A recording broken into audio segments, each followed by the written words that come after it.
വലിയ സ്നേഹത്തോടുകൂടെ ചേർത്ത് പിടിക്കും.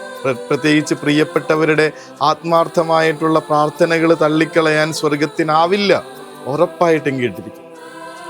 നമ്മളുടെ കുഞ്ഞുങ്ങൾക്ക് വേണ്ടി നമ്മുടെ ഇഷ്ടങ്ങൾ നിറവേറാൻ, അവരുടെ ആഗ്രഹങ്ങൾ നിറവേറാൻ വേണ്ടി മാത്രം പ്രാർത്ഥിച്ചിട്ട് എന്തായി?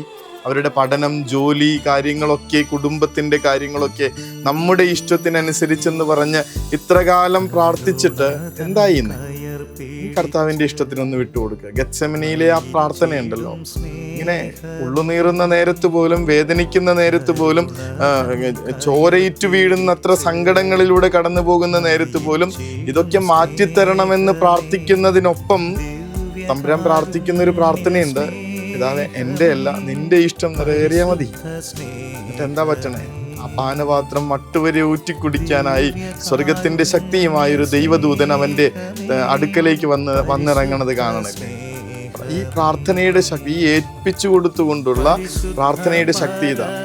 ഉറപ്പായിട്ടും നമ്മുടെ പ്രിയപ്പെട്ടവർക്ക് വേണ്ടിയിട്ട് ഇങ്ങനെയൊരു പ്രാർത്ഥന പ്രാർത്ഥിച്ചാൽ, കർത്താവേ നിന്റെ ഇഷ്ടം, നിന്റെ മനസ്സെന്താണോ അത് അവരിൽ നിറവേറണം.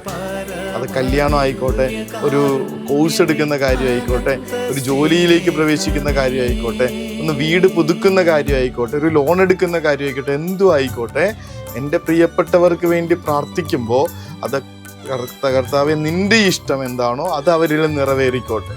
ഒന്നൊന്ന് പ്രാർത്ഥിച്ചു തുടങ്ങി നോക്കി, നമ്മുടെ കുടുംബത്തിൽ എന്തൊരു സന്തോഷം ഉണ്ടാവുമെന്നറിയാമോ, സമാധാനം കിട്ടുമെന്നറിയാവോ, നമ്മുടെ പ്രിയപ്പെട്ടവരെ കുഞ്ഞുങ്ങളൊക്കെ എന്ത് സ്വസ്ഥതയോടുകൂടി ജീവിക്കുമെന്നറിയാമോ.